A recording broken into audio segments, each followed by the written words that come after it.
मुग्धा और उसकी सास के बीच पूरा समय सास के किसी ना किसी काम को लेकर मतभेद चलते ही रहते हैं। बहू, ओ बहू, जरा चाय बना दे।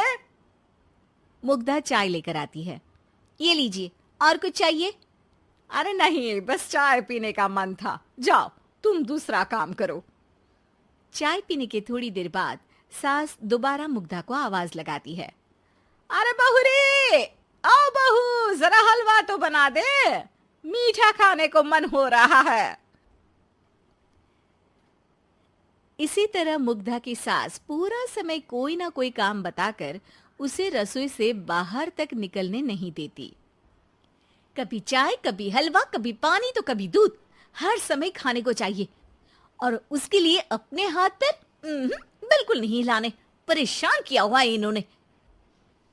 सास की जबरदस्ती परेशान करने की आदतों से दुखी मुग्धा एक शाम सचिन के साथ अपने कमरे में बैठी हुई बात कर रही होती है। सुनो जी, मम्मी जी की ये जानबूझकर मुझे परेशान करने की फरमाइशों से मैं बहुत फ्रस्ट्रेट हो चुकी हूँ। पूरे दिन में एक सेकंड का आराम नहीं मिलता। रसोई से बाहर कदम रखती नहीं कि बहू ये बना दे, बहुरी वो बना दे। अरे इनकी फरमाइशें चलती ही रहती है। अरे मुग्धा, माँ खाने की शौकीन है, पर उम्र हो चली है, खुद खाना नहीं बना सकती, इसलिए तुमसे बोलती है। अरे तो शौक भी उम्र देख कर रखने चाहिए ना। समझ में नहीं आता, हर समय फेविकॉल का जोड़ लगाए सोफे से चिपकी बैठी रहती है। इतना सब डाइजेस्ट कैसे हो जाता है उन्हें?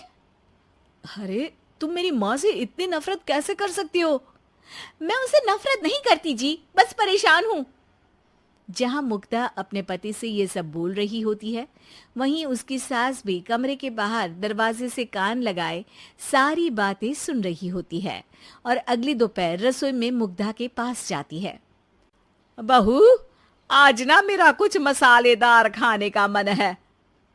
तो चाय बना दूं? मुझे बहुत पसंद है। अरे ना, ऐसा कर लिट्टी चोखा बना ले। और हाँ, जितना मसाला बातों में मिलाकर पति को सुनाती हो ना, सब्जी में भी वैसे ही डाला करो, खाना स्वादिष्ट बनेगा। सास की बात सुनकर मुग्धा हैरान रह जाती है। मतलब अब पूरा समय मुझ पर हुक्म चलाने के साथ बंद कमरे में हुई पति पत्नी की बीच की बातें भी सुनती है? अरे बात जब मेरी थी तो सुनने में क्या दिक्कत है? ये कहकर सास वहां से चली जाती है। अरे अब तो हद पार हो गई, इस तरह से तो ये मेरा जीना मुश्किल कर देंगी।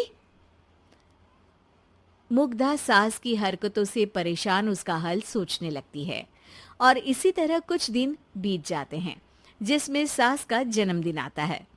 मुग्धा बहुत खुशी के साथ अपनी सास को एंड्रॉयड मोबाइल गिफ्ट करती है। मम्मी, आपको सबसे बात करने के लिए बहुत दिक्कत होती है ना, कभी सचिन तो कभी मुझे बोलना पड़ता है, पर इस मोबाइल से आपको कोई दिक्कत नहीं होगी। एक जगह बैठे बैठे बहुत कुछ कर सकती हैं अब आप। मोबाइल देख सासू माँ खुश हो जाती है, पर उसे इस्तेमाल करना तो आता नहीं, इसलिए साइड में रख देती है। जिसे देख मुग्धा घर का सारा काम छोड़ मोबाइल सेट कर सास को इस्तेमाल करना सिखाने लगती है, जिसके बाद अब सास पूरा समय मोबाइल में ही लगी रहती है। हाय, जब से मम्मी को मोबाइल मिला है मेरी लाइफ में कितनी शांति आई है। अच्छा है, इसी तरह बिजी रहे तो मैं भी सुकून की जिंदगी जी पाऊंगी। अब मुग्धा जब मन करे काम करना, जैसा चाहे वैसा खाना बनाकर खाना, पूरा समय रिलैक्स और खुश रहने लगती है। क्या बात है, आजकल तुम बहुत चहक रही हो। अरे मम्मी जी से छुटकारा जो मिला है, अब ना फरमाइशें ना छुप छुप कर बातें सुनना। अच्छा, तो मोबाइल गिफ्ट करने की ये स्कीम थी। इसी तरह दिन बीतते हैं और अब मोबाइल पर लगी सास फरमाइशों की जगह सवालों के लिए बहू को आवाजें लगाना शुरू कर देती है। अरे बहू सुन तो, देख जरा किसी का फोन क्यों नहीं मिल रहा? रिचार्ज खत्म हो गया है, पर अभी 4 दिन पहले ही तो मैंने किया था, इतनी जल्दी कैसे खत्म हो गया? अरे मैंने कल तेरी कनाडा वाली मौसी सास से 3 घंटे बात की थी ना।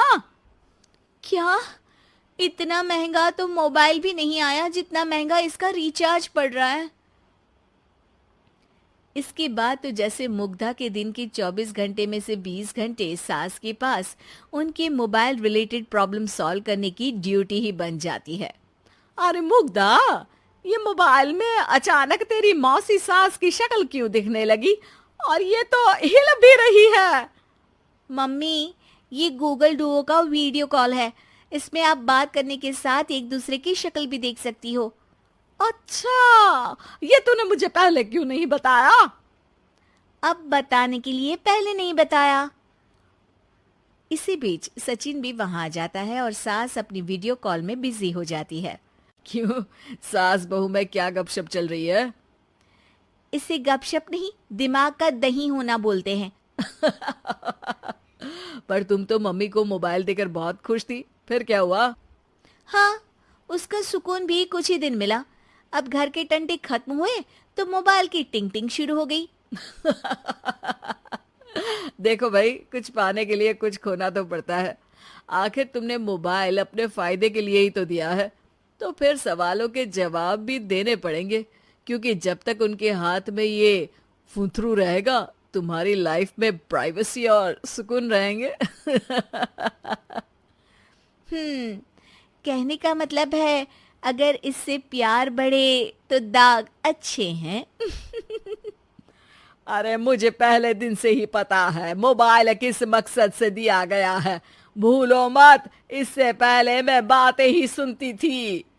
सास की ये बात सुनकर मुग्धा शॉक में और सचिन हंसता रह जाता है।